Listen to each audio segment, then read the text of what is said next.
Welcome into the 41st episode of the Save Saturdays podcast. I'm your host, as always, Ethan Petrick. Joining me on the show, Big Bets, Ryan Bentz, and Will Reason. No Ethan Cherry today. He's got some little brother birthday responsibilities today. So it's just going to be us. Guys, how you doing? Ryan, I'm loving the jersey. You like it? Well, I'm doing great. It's a great weekend. It's Big Red Rivalry. We got Texas versus Oklahoma, so of course I got to wear my gear. I didn't know the Huskers were playing. When was the Big Red Rivalry? You mean the Red River Rivalry? The Red River Rivalry, yes. The Big Red Rivalry. Go Huskers. Well, then again, Friday night you do have the Scarlet Knights against the Crimson and Scarlet. That's the big rivalry right there. Or the Scarlet and Cream. Yeah, so we have that to look forward to on Friday night. Got to get my head up with your guys, as you guys were sitting higher than me. Just a little bit. We'll go ahead and jump into our first segment of the day. Broncos in trouble. It's not working out for Denver after making the trade for Russell Wilson and taking Nathaniel Hackett, the offense coordinator from the Green Bay Packers, and making him the head coach. So who is to blame, Hackett or Wilson in Denver? We'll start with the man, Wilson. Reason. Well, I got to stick with the Wilsons. I mean, I can't – this isn't Russell Wilson's fault. I mean, I think there's a lot of growing pains right now. You know, Russ coming out of Seattle, coming off a hand injury. He's got a young team around him, a lot of weapons, but they're still young. And you know what? I don't think Hackett's a great coach. I think he'd make a great coordinator somewhere like he did in Green Bay, but I think – like Scott Frost, the head coaching position, just a little too much for him. And that's fine. There are guys out there like that. They're just not meant to be head coaches. They're smart coaches. They deserve to be on a team somewhere as an assistant, but maybe not the head guy. And I think that's what we're seeing a little bit in Denver. And we're also seeing, they're playing a tough schedule. They got a tough division. So I can see a year where it'd be a lot of struggles, and then next year just coming out firing and killing the league. Ryan, what are you thinking? Listen, I'm going to have to totally disagree with you there, Wilson, because Russell Wilson's a good quarterback, right? Isn't he supposed to be a good quarterback? Well, he's not looking like one. And once he got traded to the Broncos, I mean, he's got a new coach now, and you'd think, okay, let's get this team together. I don't see any fiery spark in him, and he's got to get it together. He's got to put one up for his team. I just haven't seen anything, so he's got to start playing better. He's got to start playing like he wants to play, like what the old Russell Wilson can do. Let's look at the recent history from both guys. This is where I'm taking this one. Let's look at the recent history here. Last year, Russell Wilson, probably his worst year as a professional quarterback, 3,100 yards passing, 25 touchdowns, 6 interceptions, and only 183 yards on the ground with 2 touchdowns. Meanwhile, in the last two years, Nathaniel Hackett has coached Aaron Rodgers to 2 straight MVPs and has led the Packers into the playoffs both years with strong offensive performances.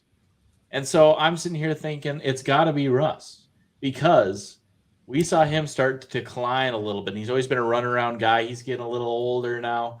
I think more to blame in Denver is Russell Wilson. I think he's getting a little too old for his style of play. I think he needs to develop a little bit more as a passer. He's a talented passer, but he's not able to get around with his legs anymore. And I think he's struggling a little bit with it. So I think it's Russell Wilson and not Nathaniel Hackett. I think Hackett can hack it.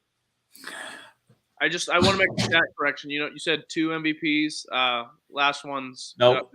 He won both of them. Everyone knows. Look it up in the record book. Aaron Rodgers won both of them. That was Brady's MVP. Everyone knows it. Everyone's talking. Yeah, so Aaron Rodgers is on the books as having won both MVPs the last 2 years back to back. It's indisputable fact. All right, I'll give it to you. Fair enough. I'll give you guys this. I drafted Russell Wilson this year in fantasy to be my backup behind Joe Burrow, and he definitely has disappointed me. But for week 1, 340 touchdown. week 2 against a bad Houston team, only 219 and a touchdown. And then San Fran, 184, no touchdowns, no one interception. Last week, put up a little bit better points, but he definitely is not putting up the old Russell Wilson numbers. And I agree with you. He's definitely getting up there in age. You know, the way Russ likes to play, he likes to be a little mobile. He's not a runner, but he likes to move around the pocket. And I think he's just getting a little slower. But age definitely doesn't take that much off the arm, as we've seen with Tom Brady being an absolute stud. Russ has still got a great arm. He's still an accurate thrower. I give it a little bit of time before they got this figured out. I think it's just a little bit of growing pains. And if we're acting like Nathaniel Hackett was the reason Aaron Rodgers won 2 straight MVPs, then I don't know what we're doing anymore. I mean, that was clearly Rodgers and the LaFleur-led offense. Nathaniel Hackett was just kind of over there nodding his head, agreeing with everything. And I think we're seeing it now. Is he was kind of getting carried by the two, and now that he's the leader of the team, you know, not playing so well. I think it's going to get better in Denver. I agree with you there. I just think right now it's clearly a Russell Wilson problem in Denver, and he needs to play better if they're going to find success. I think a lot of the times in the NFL, you try and discount quarterbacks, or you try and put it all on them when the team's having success, and when the team's struggling, it's always on the coach if the quarterback has shown he's a competent starter. And so I think people are trying to put this on Nathaniel Hackett, and I'm just sitting here thinking, remembering last year, the bad taste in my mouth following Russell Wilson's performances week in, week out after he came back from an injury. He just didn't seem that much that special, and Smith honestly seemed like a better quarterback at times last year. So that's where I'm coming from. I've seen Russell Wilson be really good, and I've seen Russell Wilson be good enough that I would say this is a Nathaniel Hackett problem. But recently, Russell Wilson has not been that guy.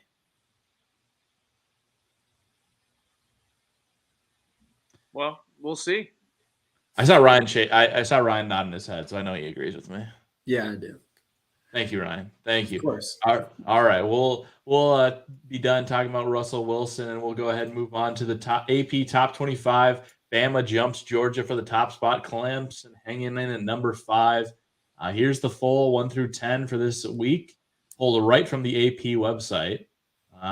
What are we thinking of this poll here, guys? I don't like it. I think the SEC just needs to drop.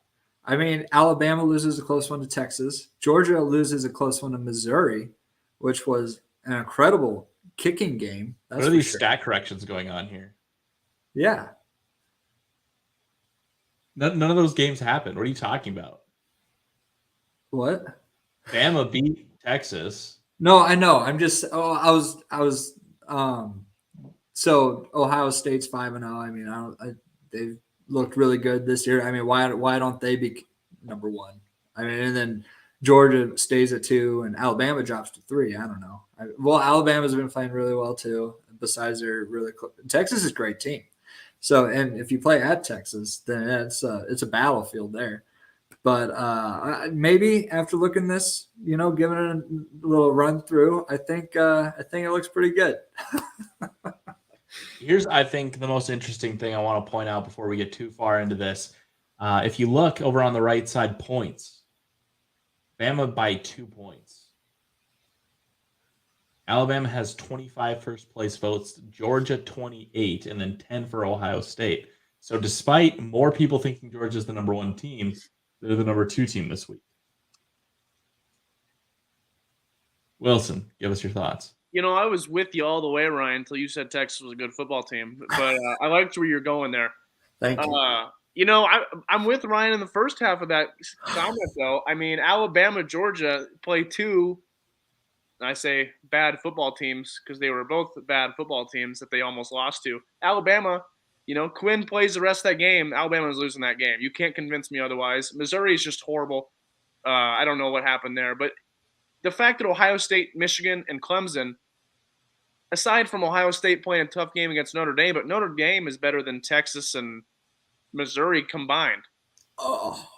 I mean, this is the fact that Ohio State, Michigan, and Clemson are that far back is baffling. I think this is just some very clear SEC bias. I think the voters are just they're locking in their vote for the national championship.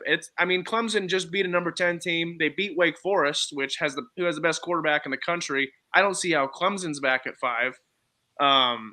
Michigan just completely ran through everyone. I don't know. It's just I would love to see Bama and Georgia fall back in the rankings. Maybe give Ohio State that number 1 spot. Hell, honestly, if we're being completely honest, I don't know how Clemson.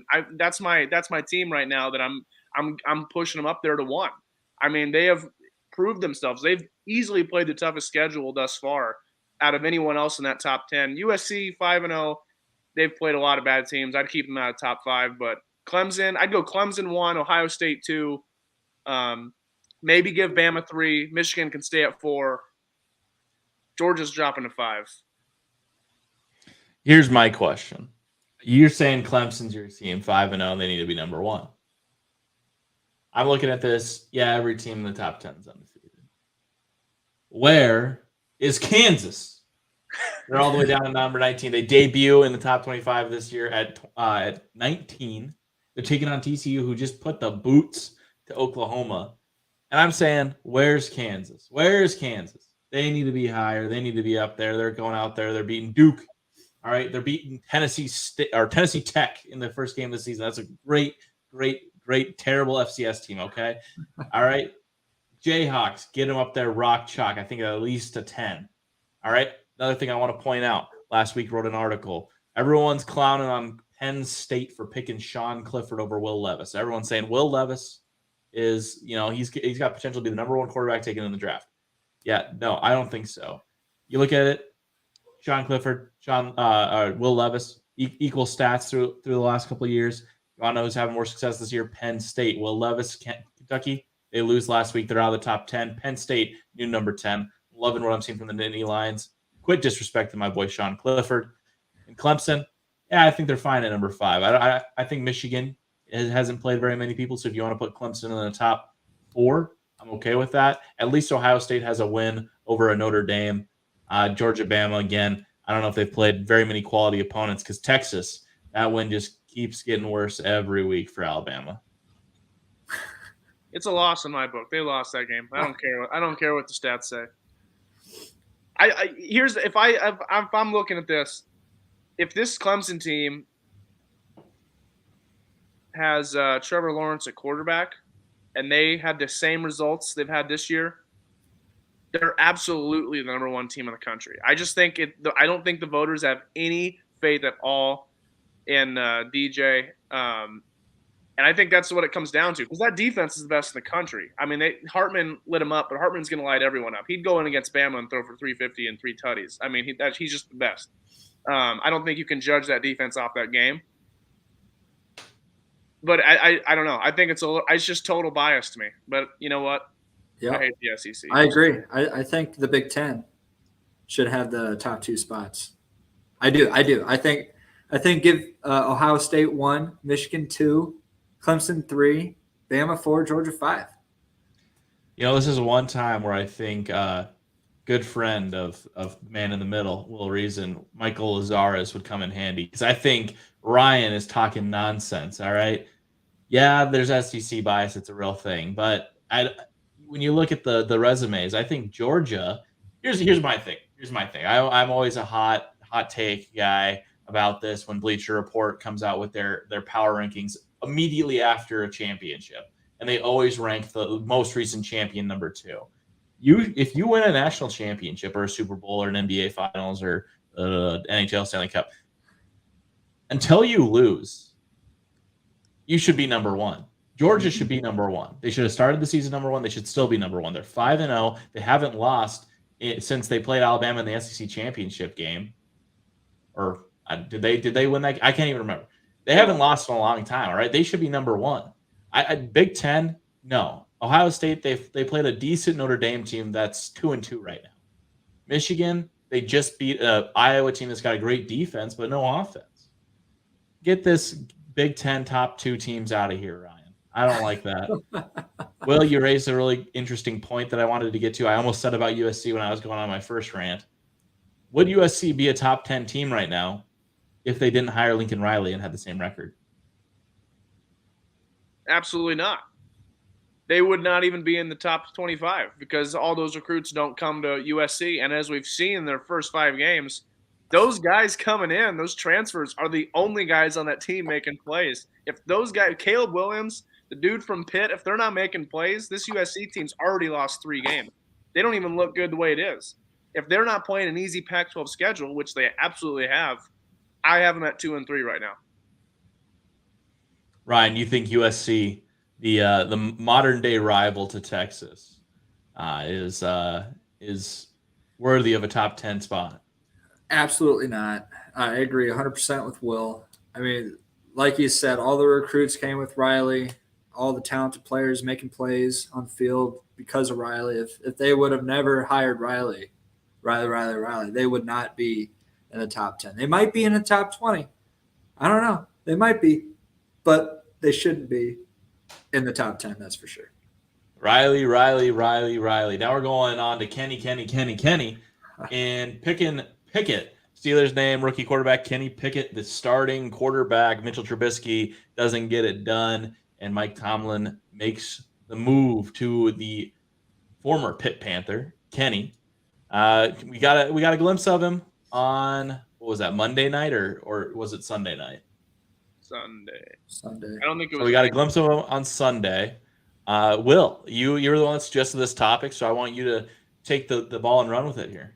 Well, it's the hot topic on the talk shows right now, so I figured we should spend a little bit of time on it, and I absolutely love it. I don't know why we're having to defend Mike Tomlin in this. I mean, is there anyone actually watching the Pittsburgh Steelers with Trubisky and saying, yeah, I want to watch more of that? I think Ethan Cherry is the only person in the world saying that, other than Trubisky's parents and his girlfriend. They were they were going to lose to the Jets if they kept going with Trubisky. I mean, you're talking 1-3. You have a rookie quarterback, very talented, playing in the same stadium he played in the last 4 years at Pitt. A hometown guy. Yeah, absolutely. Because even say worst case scenario, Pickett doesn't work out, you lose a bunch of games. You were going to lose a bunch of games with Trubisky, And in this league, you got to step in and perform now. It's not like back then where you get Rodgers, play behind Favre for a few years, Steve Young, play behind Montana for a few years. No, when you get drafted in the first 2 rounds as a quarterback, you're pretty much expected to perform in year 1 or year 2. And so, Pickett, he has a few weapons around him. That offensive line is absolute Swiss cheese. But he's got a little bit to work with there. And that defense, TJ Watt, I don't know how long he's out. But if he comes back, this is still a salty Steelers team. And, he's going to get a lot of experience from this year. So I'm 100% a Tomlin supporter. Ryan, you got any thoughts on Kenny Pickett, or you want me to take it away here? I don't have many. Thoughts. But Stop right there, period. That's going in the Ryan quote. I don't have many thoughts.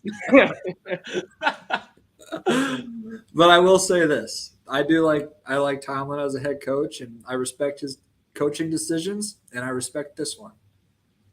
Sounds like somebody who doesn't have a real opinion on this, but knows good football when he sees it, and knows a good football coach when he sees it. All right.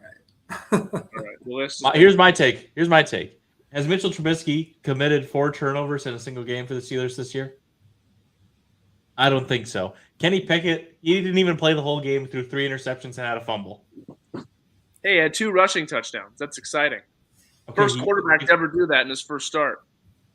Yeah, he's currently got an undefined touchdown interception ratio because he has 3 interceptions to 0 touchdowns thrown. Okay, 1 fumble too. So those little hands are already making him pay because he's putting the ball on the ground. I mean, look, you can see him in the picture I put up on the screen here. He's got tiny little hands.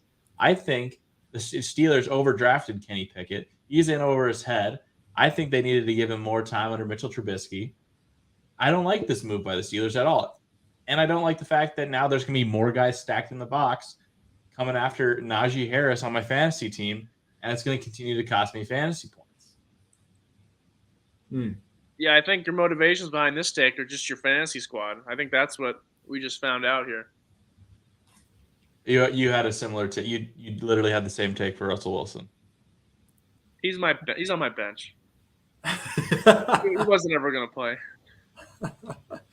Well, I just think it's a little too early to see Pickett. But it appears like Mike Tomlin, he's seen him in practice, right? So we should trust him. He has the Super Bowl rings and success to make you believe that he knows what he's doing. So I will say this. one more rebuttal to you. Picks happen. They happen. How many picks did Peyton Manning throw in his first year? A bunch. The kid's going to grow. He's going to learn for it. But you can't deny the fact that this kid's got something. Kenny Pickett has got a thing. He's got the it factor. He has the it factor. The man's, he may throw a pick every once in a while, but he's a playmaker. He makes stuff happen. And I think in the years coming, Pittsburgh gets a better offensive line, get a few draft classes under his belt, some more experience. I'm liking this kid. 1 second. I got a fantasy team name for you. Oh, Ryan, we got him there. He's speechless. The pick it factor. Pick it factor. That's I had to make a new banner for you guys real quick, but we're moving on to a new segment now. We'll let you guys have the last word on that one. Totally worth the last 10 seconds. Absolutely. How the Big Ten West was won. It's wide open. Moving on. There we go. Okay. It's wide open in the Big Ten West. Nebraska looked like their season was over in week 0, and they're tied for the first in the Big Ten West. Wisconsin fires their head coach. Iowa looks like they have no idea what the concept of offense is. Minnesota, were they a pretender? Purdue, are they legit again? We got so many questions coming into a week in which there's a 6-way tie in the Big Ten West. And Wisconsin is the only team that's not tied, and they're 0-2, and they're usually the team that wins it. So what do we make of this Big Ten West conundrum? Ryan? Well, it's super exciting. I mean, I don't remember the last time I've seen a bunch of I guess it's early in the season yet. Conference plays just kicking off, but I mean, you get Purdue beating a good Minnesota team. You have Nebraska beating Indiana, and Illinois blowing out Wisconsin. I don't know. It's a lot of fun to watch. I think this is exciting for Nebraska fans. I think it gives us hope. It gives us some energy. It gives us some excitement for the end of going further into the season. And I think that helps. I think it helps players and the coaches. I think they're starting to find their identity. I know I'm just talking about Nebraska, but I think that's where it's heading for them. I love the Nebraska talk. Here's how it's going to play out in the Big Ten West. Book it this way. There's only 2 real teams with an actual shot of winning this division. Iowa, throw them out of there. They're done. Wisconsin, that's a dumpster fire. They're gone. Northwestern, it's Northwestern. They're gone. Purdue, they play 1 week like they're the Big Ten West champs. Next week, they're Northwestern. They're out.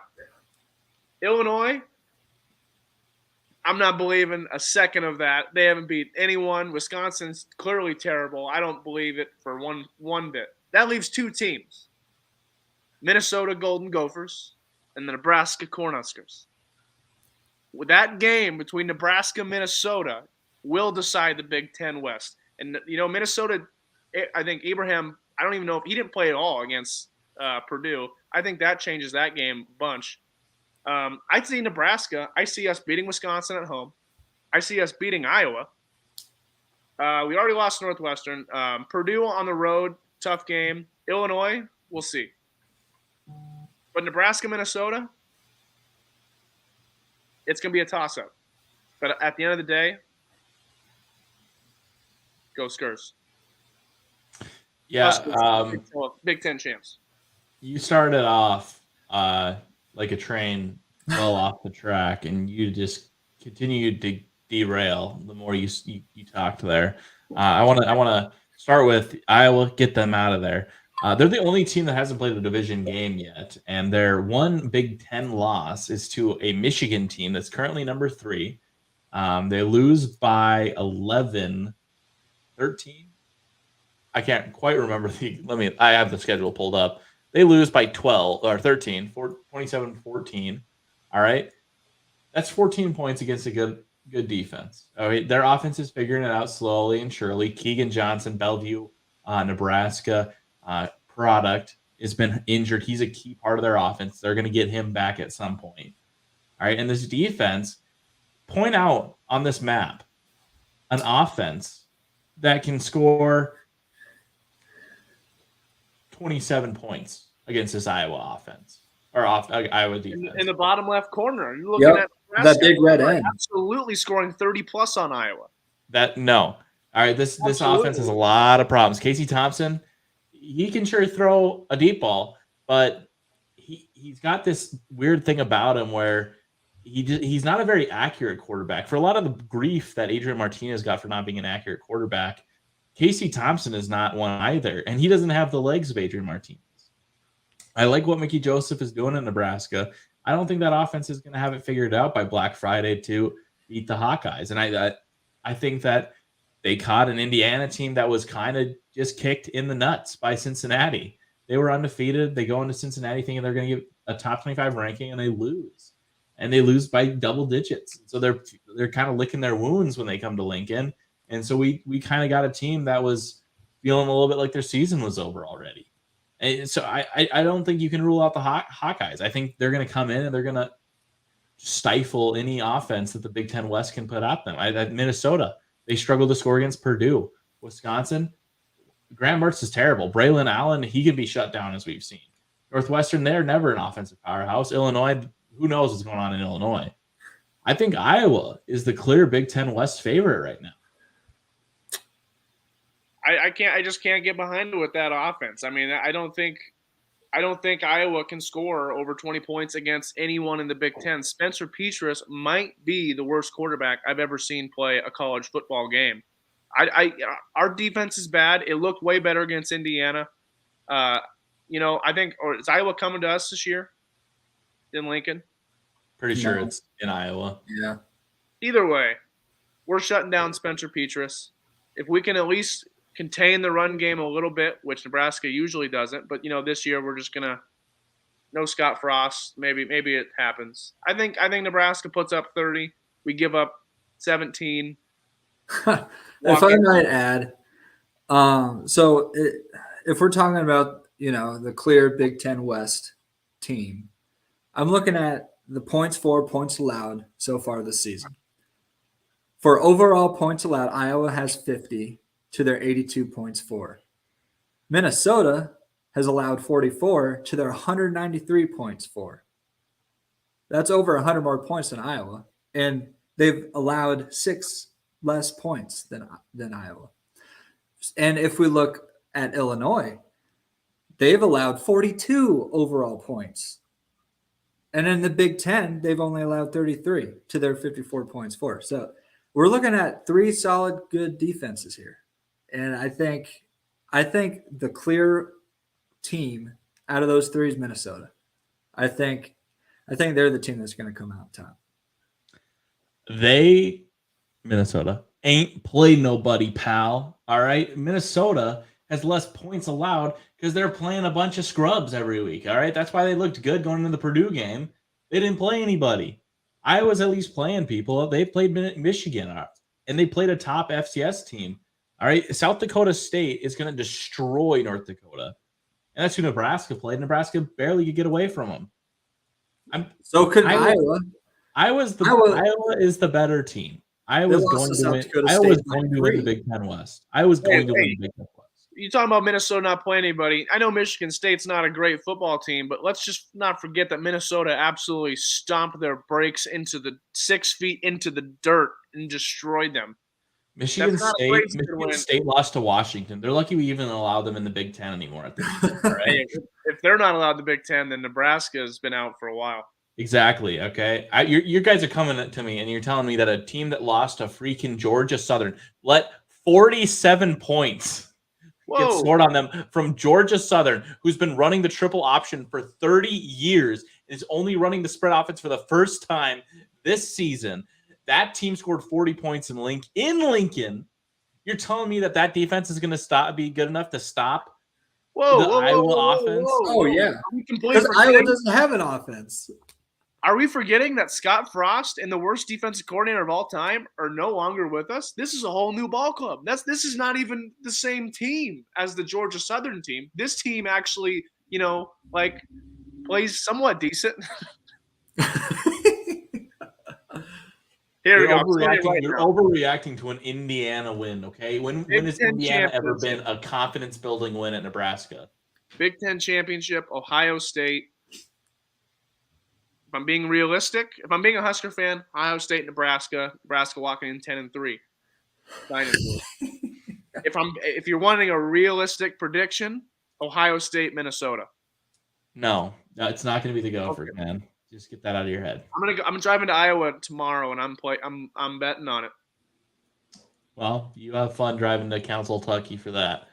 We'll go ahead and move along to the Big 12. Goodbye, Oklahoma, who is the new Big 12 favorite, and it's definitely not the Longhorns, I can tell you that much.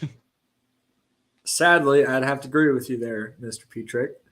You know who I really like right now, and I know what you're going to say. They haven't played anybody yet. But Oklahoma State Cowboys, coached by none other than Mike Gundy, just beat Baylor last week. And almost, you could say, a blowout. I mean, it wasn't even close. It was never close. So I think Oklahoma State's going to be in another Big 12 conference this year up against their fellow companions across the Red River, Texas Longhorns. I think that's their Big 12 matchup. What do you mean they don't play nobody? Oklahoma State just beat Baylor last week. No, I know. But, they haven't played anybody up to the Baylor game, and they squashed them. So I really like Oklahoma State. They look pretty strong. They got a great offense together under that Spencer, right, kid? Spencer Sanders. Yes. Oh, boy. That's Spencer. Yeah, I know. Sanders. That's right. I was just having. I can't wait for the Saturday's hero. That Spencer kid. That Spencer kid. Why is Ryan everyone's 80-year-old grandfather? Knows nobody's name. How's that a Spencer kid at the Oklahoma State? Yeah. What? Yeah. What? Yeah. Grandpa. Grandpa, you talk about Tom Brady? Greatest quarterback? Yeah, the Brady guy. Yeah. Will, who do you have as your favorite in the Big 12 now? You know what? Oklahoma State made it last year. How many times do we have to watch Oklahoma State start off 6-0, 7-0, beat the brakes out of some prep high school crap teams from South Dakota no one's ever heard of? I mean, this happens every year. This is the Gundy special. They are Wisconsin of the Big 12. Start not this year, but usually in years past. Start off incredibly hot, get a top 10, 15 ranking, and then get the brakes beat off them by the first good team they play. And Baylor, I mean, I don't know if you consider them being good. They lost to BYU. They've given up more points than they've scored, as you can see from the graphic on here. I think Baylor's team last year was just a little Cinderella story. I'm not buying into it. TCU, not buying into it. Kansas, again, they're this year's great story. Am I buying into it? No. Why? Because the team right below them, who own the Jayhawks for years and years, the Kansas State Wildcats, are the clear favorite to win this conference. I look at the rest of the field. They've already beat West Virginia. They beat Oklahoma. They're about to beat Iowa State next week. Texas is a no factor. Texas Tech already beat them. This Oklahoma State, I'm not buying them. I don't know if did they even play them in the regular season. I don't know. But Kansas State's the only real full football team. Adrian Martinez is the best quarterback in this conference. That's a direct fact. They have the best running back in this conference. That's just a straight fact. This Kansas State football team, this is their year, man. Everyone's is counting them out. Not so fast, my friend. Take your little catchphrase away from you. I'm taking Kansas minus the state. Give me the Jayhawks. All right. Where are they in the top 10? Why aren't they in the top 10? They beat a West Virginia team as well. They beat your hallowed Matt Campbell-led Iowa State Cyclones 14-11. All right. This Jayhawks team is going all the way to the Big 12 championship game. They are off to a great start, 2-0 in conference. I'm looking at a TCU team that's going to boost them in the top 10 this week with game day. That's a home game. Then they take on Oklahoma on the road. Maybe trap game, big emotional win on game day. Oklahoma's got the talent to be a trap game this year. And then they're taking on that garbage Baylor team you mentioned before. And then they're going and getting Oklahoma State at home in Lawrence. All of their big games minus Kansas State are at home this year. They're even getting Texas. That's apparently a good team. Texas is going to be in Lawrence this year. So Kansas is getting a lot of good games, a lot of tough opponents at home. I like that. Give me the Jayhawks to win the Big 12 this year. Who are your matchups? I'm just curious. I gave you all my matchups. Who are your matchups? Who you got your team playing in the championship? I just like to say this. You go. I'm gonna go Kansas and Baylor. No, Oklahoma State. Yeah. I just want to say Kansas State does get Oklahoma State in Manhattan. They get Texas in Manhattan. And as like you said, they get Kansas in Manhattan. We should probably look up when the last time Kansas came in and beat Kansas State in Manhattan. I imagine that record is older than we are.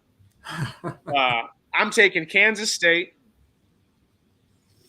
And because Texas and Oklahoma are out, I don't buy the rest of the field. Oklahoma State, pretty weak schedule.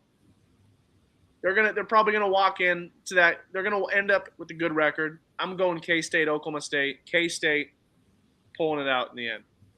Kansas last beat Kansas State in Manhattan in October of 2007.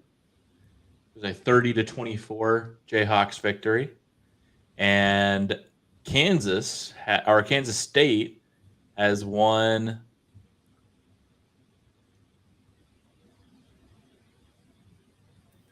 13 straight. Ooh.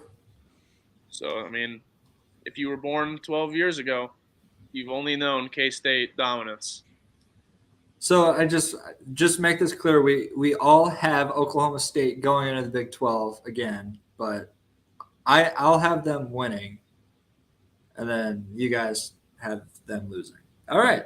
That year, 2007, I think that was the last time Kansas had a winning record. I believe they went 11-2 and beat Nebraska. Am I right? Wasn't that the Aqib Talib team? Yeah. I can't remember who their quarterback was. He was pretty solid.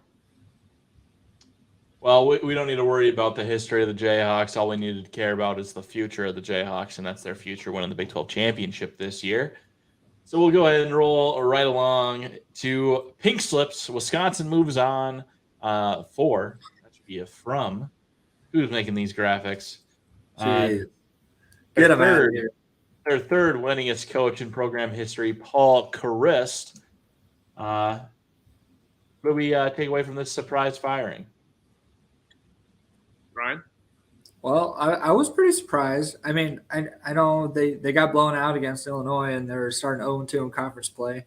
And like Mr. Petrick said, he's the third winningest coach in the program history. I don't know why you'd want to just, let hang on to him, until he decides to leave for himself. But getting rid of him this early in the season, I was caught surprised. That's for sure.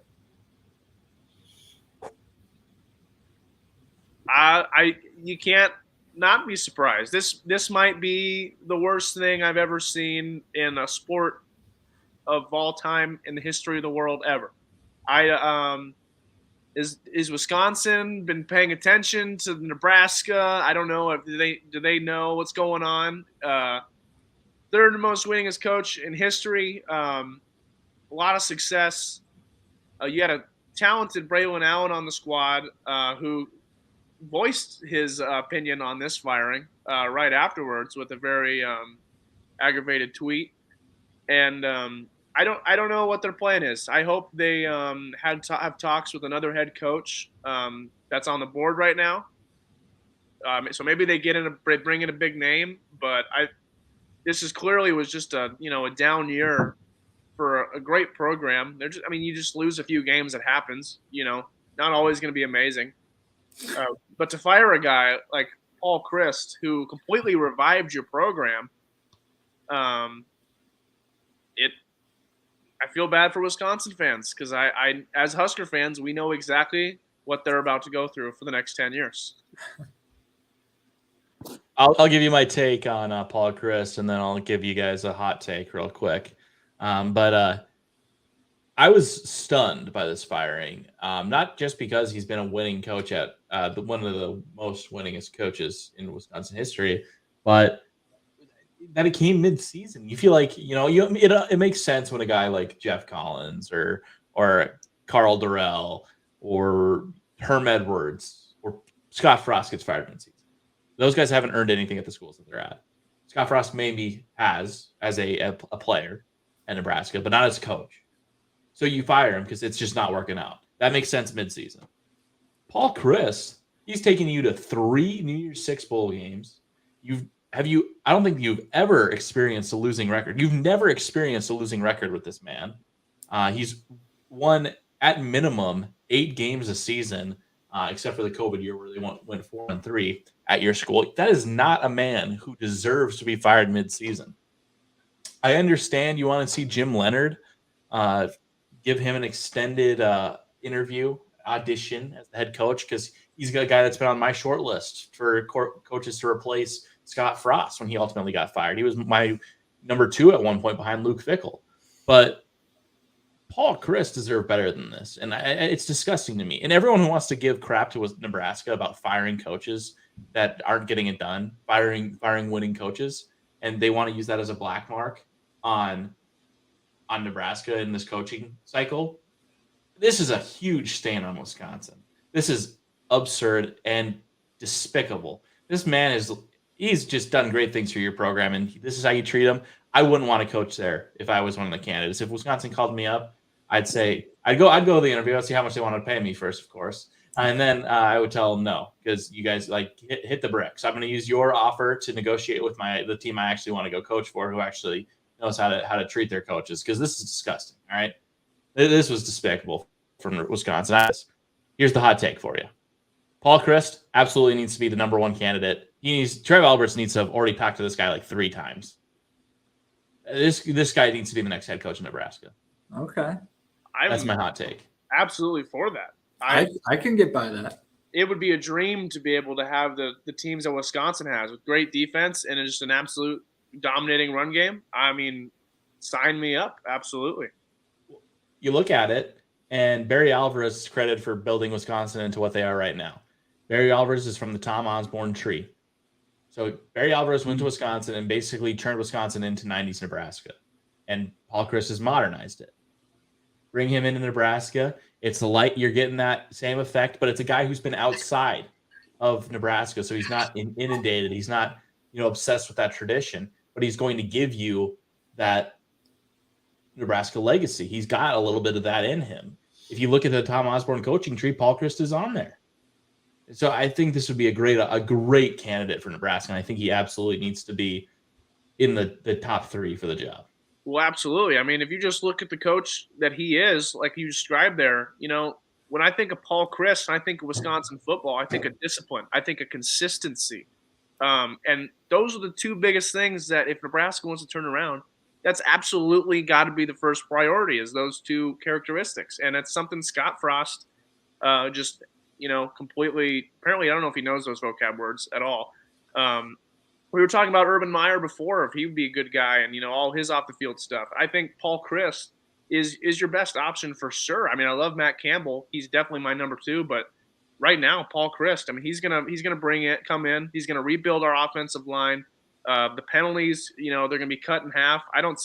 Turnover game, we're gonna win more of those, and it's gonna be a whole different football team, and it's gonna be the kind of culture he's gonna build, like you said, coming from the Alvarez and Osborne coaching tree. That is exactly what we need to build to get Nebraska going on the right track. And the biggest thing I think would be the biggest knock on Paul Chryst, just because of kind of the guy he is, you kind of just he feels older than you would expect. He's only 56. Nick Saban's 70. Paul Chryst has got a little left in the tank here as head coach. And I'm thinking about it. Jim Leonhard doesn't get the head coaching position. How is he not drawn to, come down to Nebraska and be the defensive coordinator for his old HC again? Because clearly, like, if Wisconsin passes him up for this head coaching job, where's the future for Jim Leonhard at Nebraska or at Wisconsin? And he's been one of the best defensive coordinators in the Big Ten for the last decade. So I think that there's a real shot that Nebraska could take serious advantage of Paul Chryst's firing. I just want to bring up real quick too. You brought up Nebraska and the stain on our program that the last few firings have gotten. I think this one is 20 times worse. If you look back, everyone always says the two moments in Nebraska history where what caused this downfall started with Frank Solich getting fired, and then it just got amplified with Bo Pelini getting fired. But both of those cases, Frank Solich had his off the field issue. You kind of got to let a guy go after something like that. It's not a good look on the program to keep a guy around like that. So that one definitely had a reason. And then Bo Pelini, I mean, he definitely had on the field anger issues, and that was just something the program obviously didn't want. Going on national television, seeing our head coach just completely losing his shit every 5 seconds and losing 70-20 to a Paul Chryst-led Wisconsin team. So I think there was more justification for the Solich Pelini firings. This had absolutely no justification. Like you said, I love the way you described it. Disgusting and despicable. It was couldn't be said better than that. Hey, there's head coaches still deserve some fair treatment. A 2-3 record is nothing to warrant this. I mean, Scott Frost looked like he wanted Nebraska to lose, and there were still some people a little bit torn about the timing on that firing. Paul Chryst deserved better than this, and I was really unimpressed with a program that normally is the class of the Big Ten West. So that's gonna be my last thought on Wisconsin. I think we need to move on. We're out of time on this one. I got one last thought as well. All right. This picture, he looks good in red, doesn't he? He looks good in red. I feel like he'd look really good leading a team with red jerseys with 2 white stripes on the sleeve, white pants, a white helmet with a red stripe. Block. Hey, doesn't have to change the wardrobe much. Just put an N over that W and we're good to go. Yeah, exactly. And I think when he got to Wisconsin, they were an Adidas school too. So he already knows how to rock the Adidas. All right. That was the last thought we're going to get to on Paul Chryst. We're going to move on to blind resumes. I'm going to give you guys the 5 head coaching jobs in college football. So it might be easy to figure it out. Wait, so we're getting programs that need a coach or coaches that need a job like last time? We're getting programs that need a coach. Okay. And I've given you a couple of criteria to consider. We got A, B, C, D, and E, 5 head coaching positions. Take in the information and figure out of these schools. You get the same offer from all of them. Which one would you want to coach for? All right. So letter A is Nebraska. What makes you so quick to say? Well, 3 Heismans and a 900+ win all-time record. I'm a little upset that Lincoln's 28th best place to live. Have these guys? Who's making this list? Have they ever been to Lincoln? U.S. News and World Report. Yeah, that's the one. Will, okay, so Will, I'm going to go to you first. I'm going to let Ryan look at it. I can see Ryan studying. So, Will, which of these 5 locations do you want to take on as a head coach? You know what? There's some decent programs here. 3 700+ wins.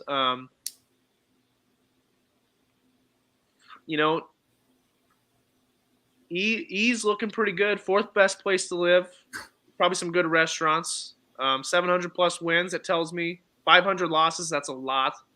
9 5-stars recruits. That should be 4 stars. That's 9 4 stars. 4 stars. All of that. So across the board, these C and D, that's 5. Those should be 4 stars. No. The ones that have both 5 and 4 stars, those 5 stars numbers are correct. I just forgot to change. It should be 9 4 stars. So are these recruits that are on the team or they're just from that state? recruits in that state. Ah. Well, who is D? Holy Feel crap. like, is that Iowa? These are only jobs that are available right now. Oh. So Wisconsin's involved in this? Yes, I'll go ahead and tell you which job I would take. I did write this story for Yard Barker yesterday, so I did get all this information put together. Go check that out. It's under the Wisconsin Badgers category tab on yardbarker.com. Before you say your choice, I'm going with. I want to go A because I know it's Nebraska, but in a non-biased opinion, I'm going with D. All right, so he's going with D. My pick is B. I would choose B of these options. I like that they have that historic prestige of 700 plus all-time wins, 2 Heismans. That team also has a lot of All-Americans all time. I wasn't able to add that tab, and I like that it's the 17th place to live. So I'm going to go B because I think it's the best of both worlds. D is obviously a top spot in terms of recruiting talent, but no Heismans, and it's not even in the top 150 in places to live. So I'm going to stay away from that location. If I got to pick one, I like to enjoy a place to live. So I'm looking at E, and they have a losing bowl record, just 9 4-star in-state recruits. That's in the last 5 years, by the way. That's in the last 5 years. Ooh, okay. That's got to be Wisconsin. Ooh. That's got to be Wisconsin. Madison, Wisconsin. It has to be. I think you'll be surprised by that one. I like E. I'll go with E. All right. We're going to go ahead and reveal him now. Bang! Ryan's the new coach at Colorado. Will's coaching Georgia Tech. I'm coaching Wisconsin. What surprises you about those reveals? Colorado. Sorry, Ryan. No, I'm just looking at Colorado. So, is this Colorado's in Boulder? Yeah. That's the 4th best place to live. Yeah. Anyway, I suppose they got mountains and stuff.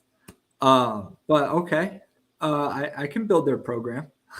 Well, the thing about Colorado is at least they have national championships. I would have put that on there, but it would have made it obvious who Nebraska was. Right. Okay. Yeah. Well, I guess I'll go with it. Well, I'm a little jealous of Ryan's pick because I love the stadium and the jerseys, and I am already the coach there currently. So that's, Ryan, you're going to have to take my spot, apparently.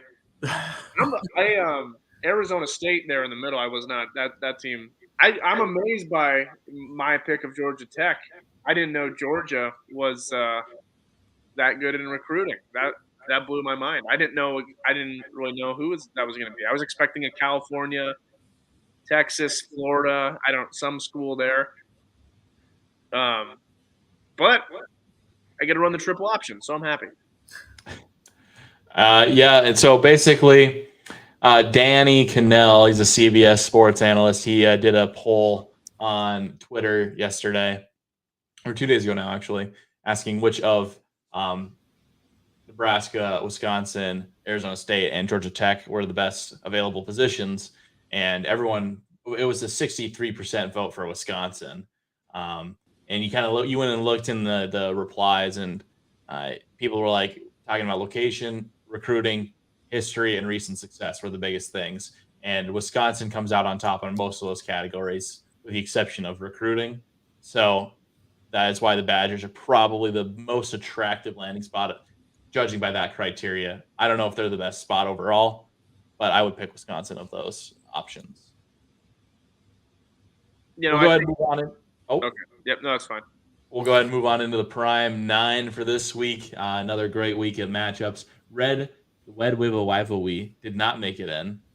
Oh, boo. Ryan, look at your we can't have a game of 2 unranked teams, okay? That's a garbage match. Oh, it's got the history to it. Oh, you sound like a Nebraska fan. We'll go ahead and start out with Minnesota, Chicago. Ryan, who do you got? I got to go with the Minnesota Vikings. I got to go with my MVP pick, Kirk Cousins. Let's go. Well, You know, I've been known to take the Bears on occasion on this show a few times, and last week I took the Giants over the Bears, and it worked out for me. So I'm going to go against the Bears again. I think Kirk Cousins is just too much. Justin Jefferson's too much. The Bears, Justin Fields. I'm betting the under on 10 passing attempts from him. Vikings by 2+ scores. I'm going to go ahead and take the Vikings as well. Saw a stat today. Cooper Kupp has more receptions than Justin Fields has completions so far in the season. Wow. So brutal passing attack in Chicago. Going ahead and move on. Denver Broncos versus the Indianapolis Colts, two of the more disappointing teams in the NFL. Ryan. Give me the Broncos. They got the better defense. Colts can't do anything on offense. I like Broncos. Will. I'm going the Broncos too. I think the Broncos have been off to a rough start, but the Colts have absolutely nothing positive going for them at all. So I'm going to always take Russell Wilson in this event. Colts lose Jonathan Taylor for tomorrow night, but the Denver Broncos without Javonte Williams. So it's going to be Naheem Hines and Melvin Gordon / Latavius Murray in the backfield for Denver. I'm going to go ahead and take the Colts. I think they have a better coach, and I think the quarterback matchup is negligible. So give me the Colts. Moving on, we have the Dallas Cowboys, Cooper Rush's team, against the Los Angeles Rams, who have been absolutely terrible. Ryan, go ahead. Atrocious the Rams have been with Matthew Stafford, the defending Super Bowl champs. No, yeah, right? Jeez, it's been so long.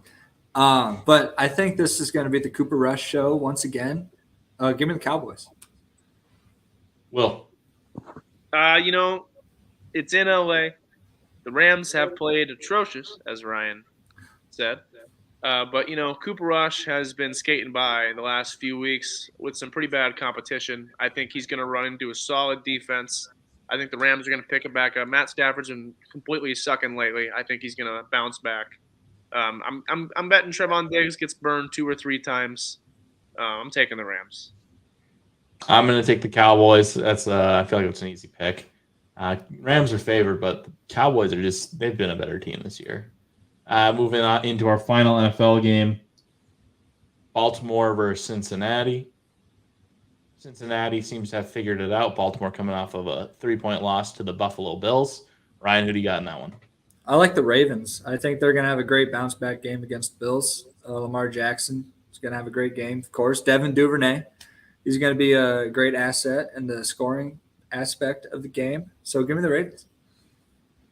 With Joe Burrow being on my fantasy squad, I really want to take the Bengals. But, it's just been a rough start for the Bengals. They had a home game last week with all whites, played an all right Miami Dolphins team, and then didn't even have their starting quarterback for half the game and still struggled, came down to the end. I think the Ravens lost 2 straight. They're looking for blood this weekend. Give me the Ravens.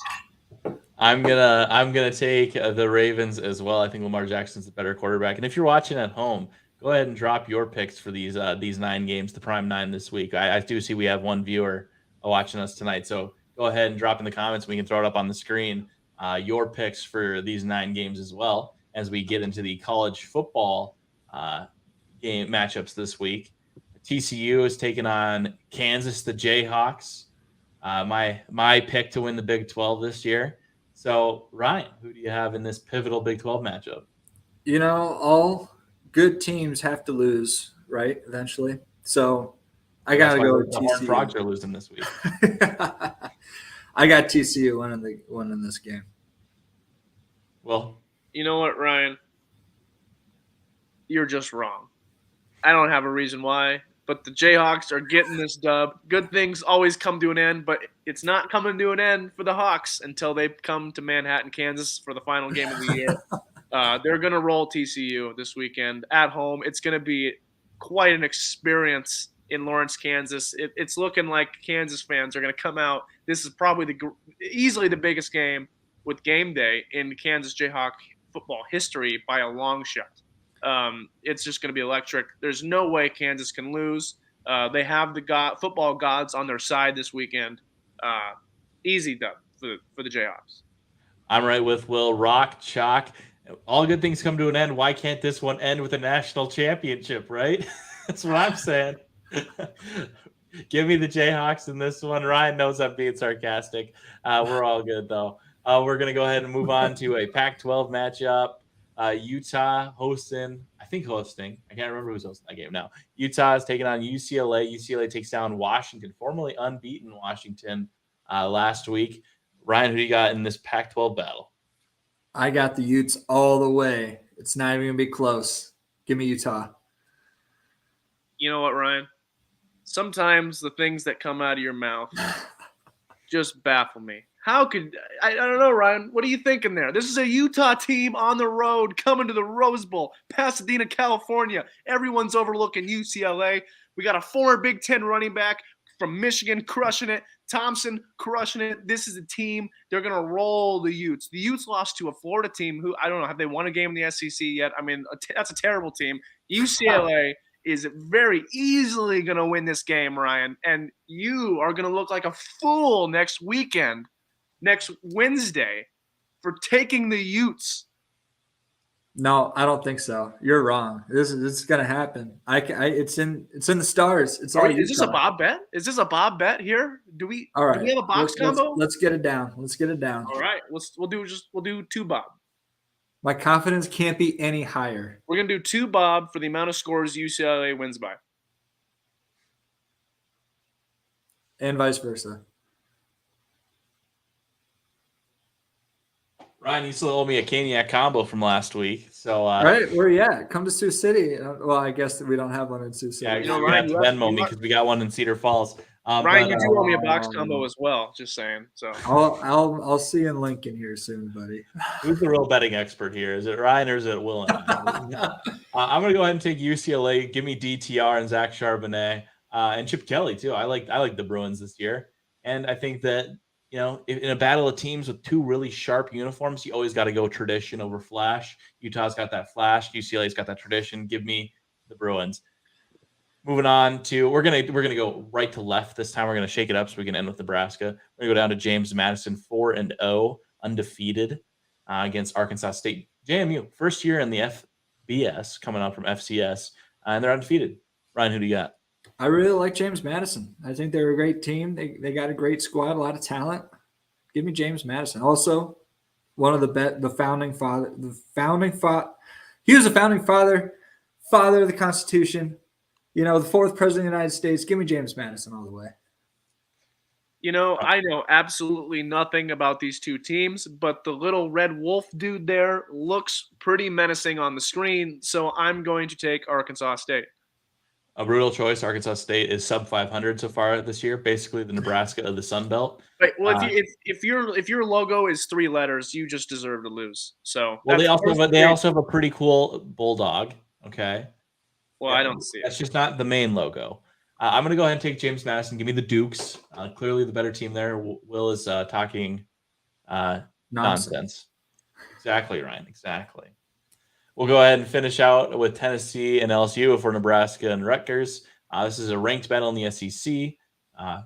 Ryan, who do you have in the battle of the Vols and Tigers? I like the Volunteers. They're a top 10 team, and they're going to stay that way. They're going to win. Give me Tennessee. You know what, Ryan? I agree with you for once in this episode. Vols by 3 scores. I'm going to stick right with the Vols, right with you guys there. I think that Brian Kelly's still going to be waiting for those reporters to show up to his press conferences on time because he's not going to be winning this week. So give me a Tennessee, and we'll wrap up with Nebraska and the Scarlet Knights. That game's in New Jersey, I believe. So, Ryan, who do you have in the battle for Piscataway? I love it. It's going to be a great Friday night game. I like Nebraska. They got a lot of confidence right now, forming their identity for once. Mickey Joseph's great. I like Nebraska. Skurs by 90.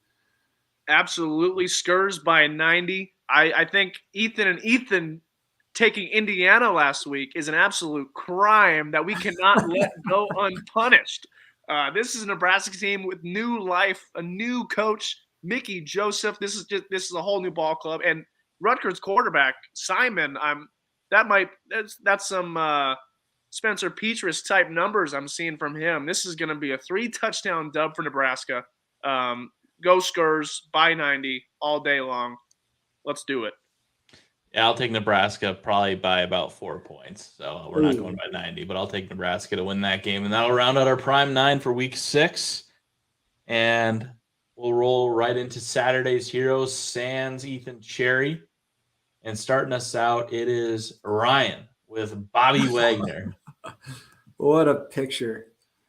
I thought this was great. So we got an animal rights protest storming the field. I mean, sure, it's fun. It's entertaining, right? But you rarely see the players do this, exactly what you're seeing in the photo. You see Wagner just hit the guy so hard. It was a lot of fun. And actually, breaking news before the podcast started tonight, protester, this guy in the picture, after running on the field, files a police report against Bobby Wagner. So we'll see how that goes. But I have respect for this guy. He did the right thing. The Bobby Wagner, of course. And Bobby he's on the right, so he's not number 50. He's the gentleman that's to the right here. Yeah, perfect. He was my hero for sure. You know, with the way the Rams season has gone, that's definitely the best tackle Bobby Wagner's had all year. So, kudos to him. Play of the season for the Rams right there. Absolutely. Will's got Cale McCarr for his Saturday hero. It really is too bad that Cherry can't be here for this, so I can rub it in his face that with my second pick in the second round, I was able to take Cale McCarr in our fantasy hockey league last night on the live stream or the FaceTime after the pick. It was very audible how Ethan Cherry felt about that pick. A lot of cuss words coming from a room away, coming through the walls. I got a lot of nasty texts and then a lot of trades right after that. So you know what? Maybe I can wheel and deal, put McCarr into a trade, maybe get McDavid out of it. I don't know. We'll see. But it definitely made my weekend being able to steal Cale McCarr from Cherry. I hope he watched this because I really hoping on rubbing it in his face. Really made your weekend drafting Cale McCarr last night on Tuesday. Absolutely, because it's just going to carry into the weekend. It's that exciting. And for my Saturday's hero, somebody you'll never expect. Oh, it's Mickey Joseph, the interim head coach for Nebraska, leads them to a big win over Indiana. Why did this make my Saturday or my weekend? Well, I was a little tired. I've been working all day. It's been a long day. I'd also had a ref clinic, so I could be a on-ice official again this year in hockey. And I got home, got to watch the second half, and that raised my spirits a little bit, getting to watch Nebraska get a win for the first time in what feels like a millennia. So Mickey Joseph, starting his head coaching tenure 1-1 at Nebraska, is worthy of receiving my Saturday's Hero Award, and that'll do it for our slideshow tonight. Hey, he looked pretty good there. Is his eligibility up? Maybe starting quarterback, at some point, backup? Well, the last time he played in a football game, he broke his leg against the Sooners. So, well, it's got to be healthy by now. Yes. It's been, 20 years? Well, I don't know. I don't have any comment on his eligibility, but I can tell you one person we should hope never plays quarterback for Nebraska. That's Big Bets Bentz, who's coming in with his segment, Big Bets Bentz's Bets of the Week. He went 4-3 last week. It was his best week of the year. He's improved his correct percentage for the first time. I started recording it. He's up to 29.4% accuracy on the season. And got to give him kudos for picking Ross Chastain, who did come in the top 5 last week at Daga. That's my guy, Ross Chastain. That's right. The guy that smashes watermelons on the ground after a win. Absolutely. Who wouldn't want to follow that guy? That's what I'm saying. All right. That's absolutely. All right, let's get started. So of course, we're going to have to start with NASCAR. It's at Charlotte Roval this weekend, road course. So you know who's the road course king? That is none other than last week's winner at Talladega, Chase Elliott himself. So he's the favorite, and he's got my pick to win at the Roval this weekend. His odds are plus 500. That's obviously the best of all of them. And he's already locked in. And so this is an elimination race. We're in the round of 12 elimination race going into the round of 8 next week.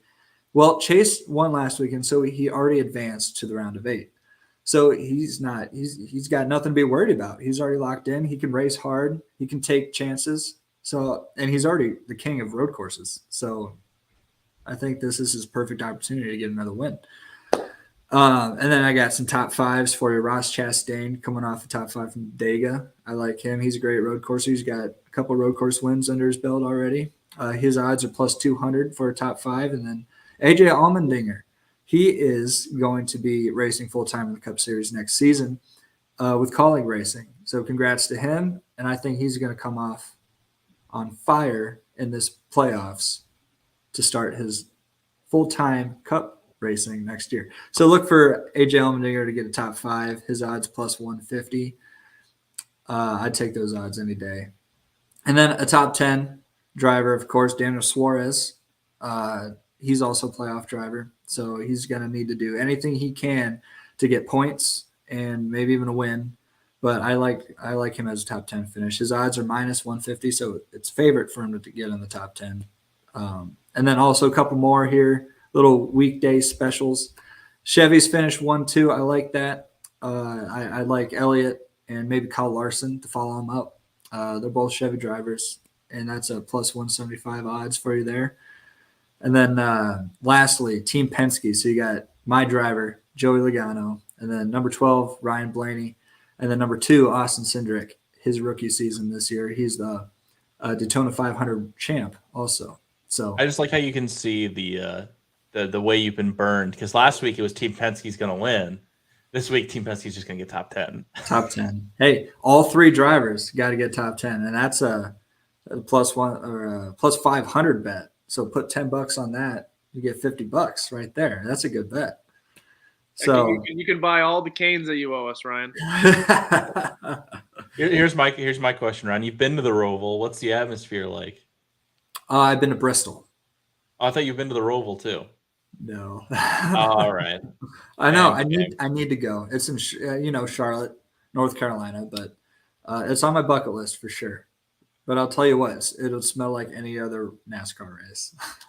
Well, okay. Beer and tires. Beer and tires. Burnt rubber and Sunoco fuel. All right. So those are my NASCAR picks for you. Going on to PGA Tour just started their new schedule, their new season, 2022-23 season. It's the Shriners Children Open Tournament, and I got a couple bets for you here. Not a lot of known players are playing this weekend. Kurt Kitayama, though, he's been an underdog last season. He's had a good round of tournaments. I like him to win. His odds are plus 8,000. So $10 to win 800. I'd run with those odds any day. Top 10, Patrick Cantlay, Tom Kim played in the Presidential Cup maybe a month ago. And he's a fiery player. He's got a lot of spirit, a lot of heart. I like him to get a top 10. He's a gritty guy. He really knows the game well. He does. He does. He hits them straight, Hey, Ryan, what's up with this Shriners Children Open? None of the big names in golf not like children or something? Do they hate these kids? No, not at all. Come on. Where's Dustin Johnson? What's he doing this weekend? He can't go out and support the kids, huh? Okay, first of all, DJ is with Live Golf now. He is not associated with the PGA. Well, I don't want to open that can of worms. No. No, that's for another day, my friend. All right. So lastly, we got I guess I'm not doing NFL today. That's okay. I'm terrible at the NFL. Yeah, you're right. So we'll stick with the NCAA. Start off with none other Nebraska versus Rutgers. This was a prime 9 matchup. I like the Skurs to win this one. They're only favored by 3. They're playing away, but I like those odds. They're coming off a good win against Indiana, like we mentioned earlier in the podcast. Give me Nebraska. And then Missouri versus Florida. Florida favored by 11. Missouri coming off a great game against Georgia. So give me the Tigers. Give me the Tigers to cover the spread. So they don't need to win. They just need to cover by 11 points. Louisville versus Virginia. Louisville favored by 3. I like Louisville in this one. It's a good ACC matchup. It'll be a fun game to watch. Louisville favored by 3. Give me Louisville. Wisconsin versus Northwestern. Wisconsin just losing their head coach, Paul Chryst. It might be a rough game for them. They're 0-2 in conference play. Northwestern 1-1 in conference play. Give me Northwestern to cover. They might not win, but I like them to cover by 10 points. All right. My last game for the segment. University of Texas San Antonio versus Western Kentucky. San Antonio is favored by 6.5. This team is great. They played great. They played a good Texas team, but they lost. But they're still a great team. I like UTSA San Antonio to beat Western Kentucky by 2 touchdowns. And that'll do it for Big Bets Bentz's Bets of the Week. We used to have a nice little guitar riff. We don't anymore because I stopped wanting to pay for the music. But that'll do it. You can imagine the guitar riff. And so we'll round out the show there. As we do, I want you guys to give me a grade real quick. I traded Ezekiel Elliott for Trevor Lawrence in fantasy today. What do you guys think of that trade? I like it. Zeke, he's been sharing too many carries with Tony Pollard, and he just hasn't been getting a lot of that attention. And Trevor Lawrence, he's my comeback player of the year. So I think you're going to have a lot of value out of him. Did you need a quarterback? Letter grade. My current quarterback is Carson Wentz. Yes, I'll give you an A-. I was going to give you a B+, but now that you said that Carson Wentz was your starter, you definitely upgraded, and I agree with Ryan on the Zeke opinion. So I'm going to bump you up to an A. All right, A-. A-. I'll take that all the way. We'll catch you guys next week, next Wednesday. Tune in live. We'll be back with another great show. Hopefully, Ethan Cherry can join us for some Quantum Cherries. But that'll do it for the 41st episode of the Safe Saturdays podcast. See you later.